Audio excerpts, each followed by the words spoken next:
Okidou. Donc, je vous présente notre prochain présentateur de la soirée. Il s'agit de Olivier.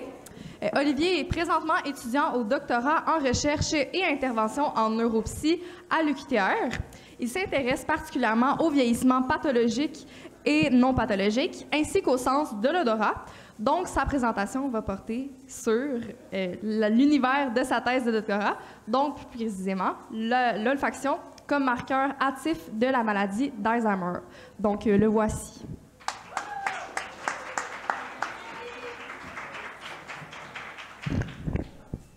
Donc, allô tout le monde. Je me demandais, on a parlé beaucoup de COVID aujourd'hui. Donc, on sait par exemple qu'il y a des gens ici qui ont perdu l'olfaction suite à la COVID-19. Je ne sais pas si certains d'entre vous ont eu justement la COVID. Vous pouvez lever la main si jamais c'est le cas.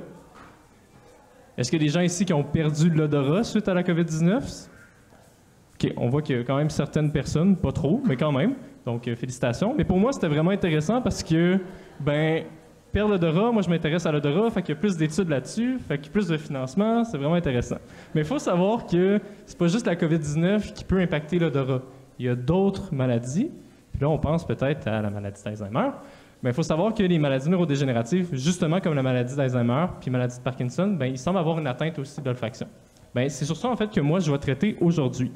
Puis, justement, est-ce qu'il existe un lien entre la maladie d'Alzheimer et l'olfaction? Petit punch, oui. Aussi, je vais vous parler de l'objectif de ma recherche, sur quoi moi je travaille particulièrement au niveau de la maladie d'Alzheimer, puis l'odorat, la méthode que j'utilise pour ma thèse puis pour arriver à éventuellement mes objectifs de recherche, puis une étude de faisabilité que j'ai conduite récemment sur le sujet. Donc, un lien entre l'odorat et la maladie d'Alzheimer. Tout d'abord, il faudrait peut-être parler de qu'est-ce que c'est la maladie d'Alzheimer, puis je suis pas mal certain que pas mal d'entre vous savez que la maladie d'Alzheimer, ça atteint la mémoire. Mais il faut savoir que la maladie d'Alzheimer, c'est une maladie qui est neurodégénérative. Donc, elle va atteindre le cerveau de façon progressive. Donc, la personne va perdre ses fonctions cognitives au fur et à mesure. Puis la mémoire, c'est la fonction qui est comme primaire qu'on risque de perdre dans la maladie d'Alzheimer.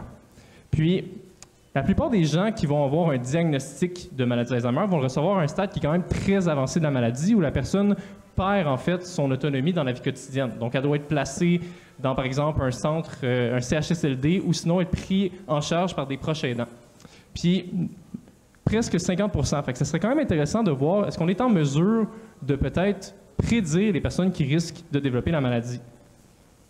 Puis on sait que cette maladie-là, est dormante dans le cerveau jusqu'à 25 ans. Fait qu'avant de perdre son autonomie, il y a certains signes comme hâtifs qui pourraient suggérer que la personne risque de développer la maladie, oui ou non. Donc, on a quand même du gap pour peut-être voir est-ce que la personne risque de la développer, oui ou non.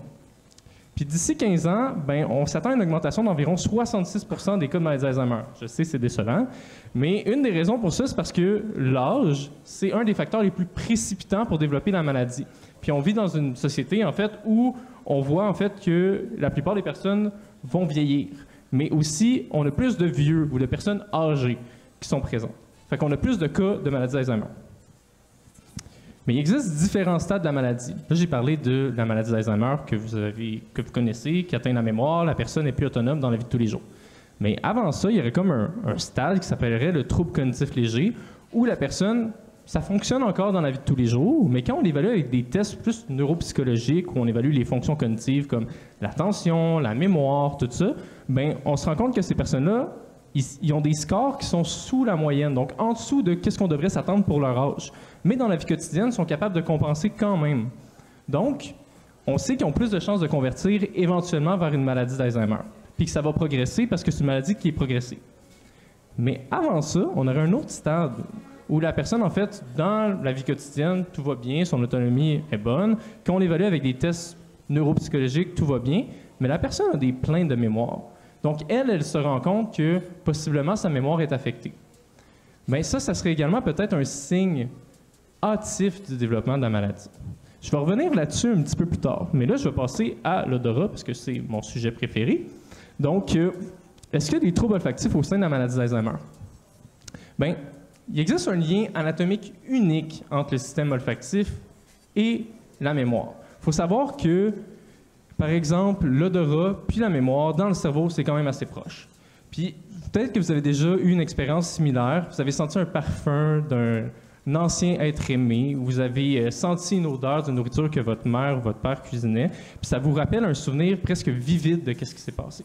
Bien, cet effet-là, on le connaît depuis longtemps, puis ce serait Marcel Proust, en fait, qui aurait amené ça. Il appellerait ça les Madeleines de Proust. Donc, en plus d'avoir comme un lien anatomique qui est unique puis qui est proche, on le vit aussi au niveau de nos fonctions cognitives, puis au niveau de notre mémoire puis nos émotions. Donc, il semble avoir un lien entre l'odorat puis la mémoire. Puis en plus de ça, dans la maladie d'Alzheimer, quand on fait des IRM puis on regarde au niveau du cerveau, on se rend compte que les premières régions qui sont touchées, c'est des régions qui sont aussi impliquées dans le traitement de l'odorat. Donc, encore là, il semble avoir un lien entre maladie d'Alzheimer et odorat. Mais en plus, au niveau comportemental, quand on teste l'olfaction chez les gens, donc l'odorat, particulièrement chez les personnes qui sont dans le trouble cognitif léger, fait que le deuxième stade, il faut y avoir une référence juste en bas pas mal tout le long de la présentation, ils vont présenter des troubles d'identification d'odeur. Ce que j'entends par troubles d'identification d'odeur, c'est qu'on va utiliser des petits crayons comme ça, qui ressemblent un peu aux crayons qu'on avait quand on était jeune, avec certaines odeurs, puis qu'on sentait, puis on va les présenter sur le nez de la personne, puis on va lui demander de rappeler c'est quoi l'odeur. Ces gens-là, en fait, presque la moitié vont avoir des difficultés à dire c'est quoi l'odeur, comparativement à des gens qui n'auraient pas un trouble cognitif léger. Puis quand on se rend dans le stade de maladie d'Alzheimer, donc le dernier stade de démence, presque la totalité, donc à peu près 90% ont des troubles de l'odorat. Donc, on voit qu'il y a quand même un bon lien avec l'odorat puis la maladie d'Alzheimer. Mais il existe un problème de spécificité. Ce que j'entends par spécificité, c'est que, tu sais, au début, je vous ai parlé de la COVID-19, qu'on parle d'odorat. Si on parle d'odorat à cause de la COVID-19, est-ce qu'on va développer la maladie d'Alzheimer? Pas nécessairement. Mais il y en a plusieurs autres causes. Il y a des maladies, par exemple, respiratoires ou chroniques qui peuvent amener à une perte de l'odorat. Il y a des traumatismes crâniens ou des commotions cérébrales ou d'autres types de démence comme la maladie de Parkinson. Puis, il y a des gens, en fait, qui vont naître sans olfaction. Donc, à ce moment-là, ça ne veut pas nécessairement dire qu'ils vont développer la maladie.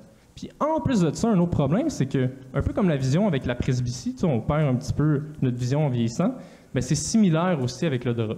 Donc, à ce moment-là, comment on peut savoir si une personne va développer la maladie juste si son odorat est affecté? C'est là que ma première partie de la présentation est importante parce que moi, je m'intéresse à un stade qui est le déclin cognitif subjectif. Donc, tantôt, je vous parlais des gens qui ont des plaintes de mémoire, mais qu'on n'est pas sûr s'ils vont convertir vers une maladie ou pas. Fait que l'idée, c'est de combiner des troubles de l'odorat avec des plaintes de mémoire, à savoir, est-ce que ces gens-là vont éventuellement développer la maladie ou non?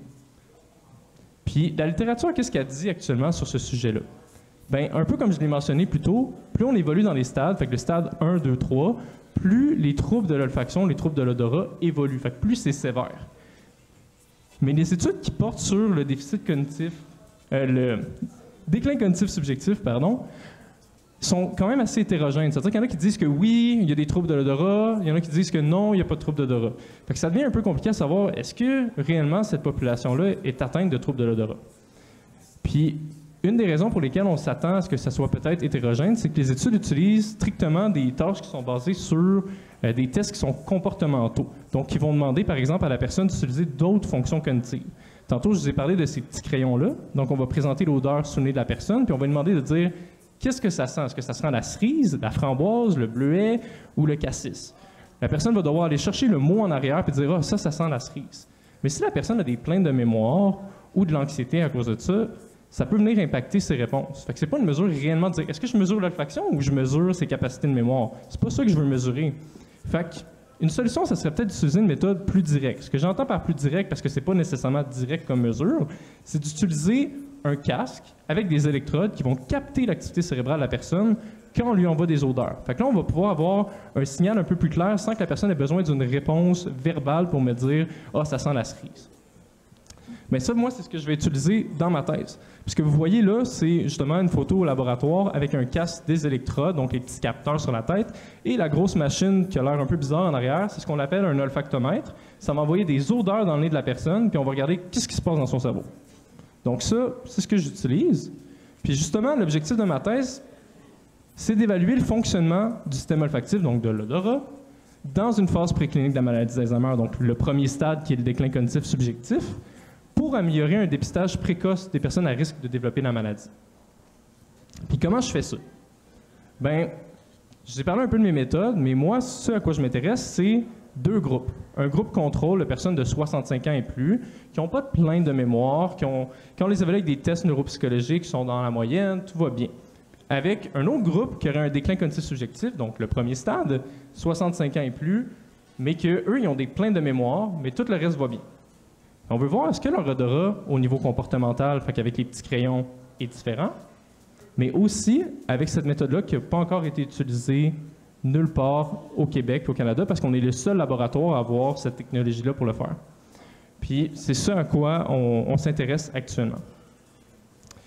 Toutefois, encore la COVID-19, dû à la COVID-19, ben, c'était une population qui était vulnérable, donc je n'ai pas pu évaluer encore les personnes de 65 ans et plus. Donc, j'ai dû voir, est-ce que ma méthode, elle fonctionne? Puis en même temps, quand on parle de plaintes de mémoire, tu parles des plaintes de mémoire pas nécessairement parce que tu as une dégénérescence au niveau de ton cerveau, mais une atteinte au niveau de ton cerveau, mais juste parce que, par exemple, tu es anxieux. Parce que plus on vieillit, puis plus on est anxieux de perdre la mémoire, puis peut-être de développer la maladie, mais on est peut-être normal aussi, puis on n'a pas de trouble. Fait que c'est important de regarder peut-être l'anxiété. Puis en fait, vu que je ne pouvais pas tester chez des personnes qui étaient plus vulnérables de 65 ans et plus, je me suis intéressé à une population plus jeune, donc des universitaires comme nous. Puis, j'ai regardé au niveau de l'anxiété, à savoir si ça pouvait affecter la perception olfactive. Donc, j'ai utilisé mon casque.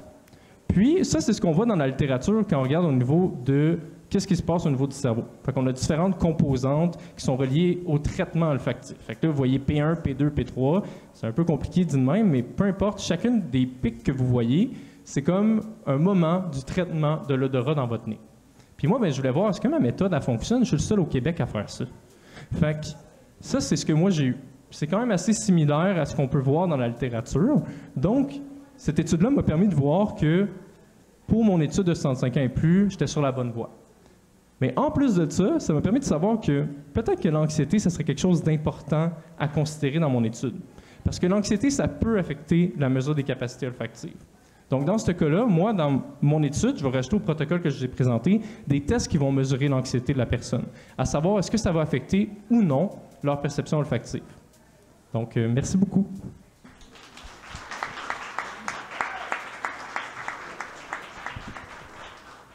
Je suis prêt pour les questions. Oui? Il n'y avait pas de questions niaiseuses. Walk Hard? Non, je ne l'ai pas vu.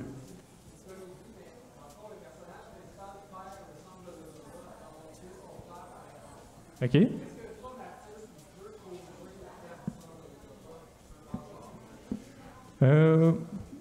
Je pense que oui. J'aurais tendance à dire que oui, parce que les personnes qui vivent avec de l'anxiété, par exemple, donc les troubles anxieux, ça affecte les capacités olfactives. Mais en fait, on ne sait pas le lien vient de quel bord. Parce que quand on parle d'odorat, peut-être que vous l'avez vu avec la COVID, monde qui sont proches, qui ont perdu leur odorat, puis qui ne peuvent pas nécessairement manger tout ce qu'ils voulaient. En fait, ils peuvent manger ce qu'ils voulaient manger, mais ça ne goûte plus rien. Parce qu'il faut savoir que l'odorat, c'est à peu près 80% de notre goût.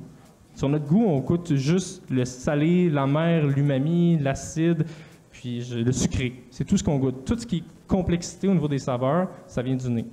Fait que ça peut nous rendre plus anxieux parce que on mange des choses qu'on a moins de plaisir. Donc, dépression, anxiété, c'est quand même proche aussi. Mais on ne sait pas si le lien va dans ce sens-là ou dans l'autre. Fait que si, par exemple, quelqu'un qui a des troubles anxieux, ils ont tendance à avoir des moins bonnes capacités olfactives. Donc, pour répondre rapidement à ta question, oui. Oui? Dans une perspective évolutive, est-ce que les troubles d'olfaction augmentent avec le temps? On pourrait faire un lien avec le fait que l'espèce humaine évolue, s'adapte, quand on a tout besoin de sentir, par exemple, trouver de la bouffe ou pour échapper à un danger parce qu'il y a le McDo à côté de chez nous. Ben, d'un point de vue évolutif, j'ai tout besoin de l'odorat. L'odorat, ça va... Je comprends ta question parce que c'est vrai que l'odorat, c'est un des sens les plus primaires qu'on peut avoir. Puis c'est pour ça que c'est autant relié aux émotions, puis c'est autant relié, par exemple, aussi à l'anxiété, à savoir est-ce qu'il y a un danger ou il n'y a pas de danger. Mais on utilise quand même beaucoup l'odorat, comme je disais tantôt, avec le goût. L'odorat, c'est presque 100% ton goût. Fait qu'il y a une question aussi de savoir les nutriments que tu vas choisir, qu'est-ce que tu vas prendre dans ta nourriture, puis aussi, il y a une question d'avertissement. Si, par exemple, tu es à quelque part puis ça sent le feu, à ce moment-là, tu vas savoir que hey, ça sent le feu, je suis peut-être mieux de sortir du building ou dire au monde que c'est pas normal que ça sent le feu. Ou tu sens quelque chose que tu manges avant de le manger, puis ça sent un peu les œufs pourris. c'est pas des œufs, tu sais. Tu te poses la question, est-ce que je devrais le manger ou pas? Fait que c'est encore très utile aujourd'hui. Fait que j'aurais pas tendance à croire qu'on va perdre le sens de l'odorat. Mais il faut savoir que les êtres humains, notre sens primaire, c'est la vision. Si on pense aux souris, ça serait l'odorat. Pour nous, c'est la vision. Oui?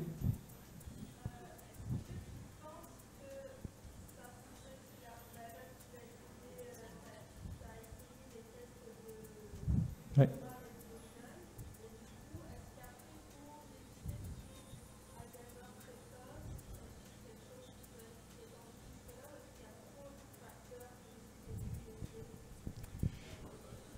C'est vraiment une bonne question. Dans le fond, ce qu'on me demande, c'est à savoir si le fait d'utiliser ces crayons-là chez des personnes qui sont peut-être plus âgées, est-ce que c'est quand même une bonne mesure, considérant qu'il peut y avoir plein de facteurs, justement, qui peuvent jouer?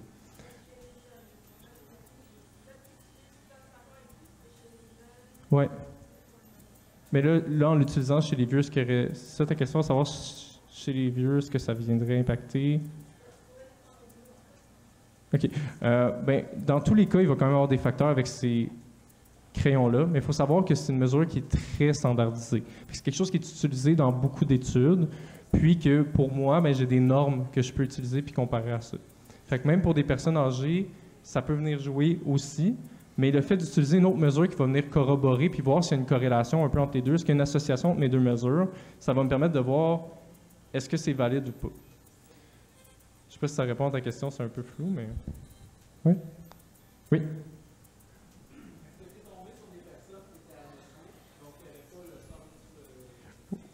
Oui, mais c'est vraiment intéressant parce que en plus, dans notre laboratoire, on regarde des personnes, par exemple, qui ont la COVID-19, qui vivent avec une anosmie.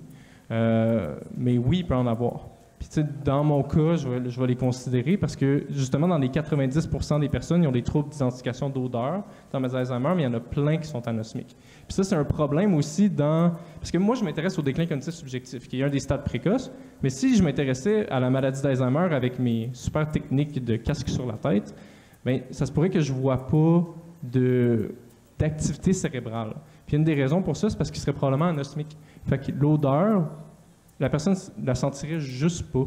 Fait que si je regardais son cerveau, ça serait flat. Ben, pas flat partout, là, mais au niveau de l'odorat. Donc voilà. Merci. Merci, Olivier.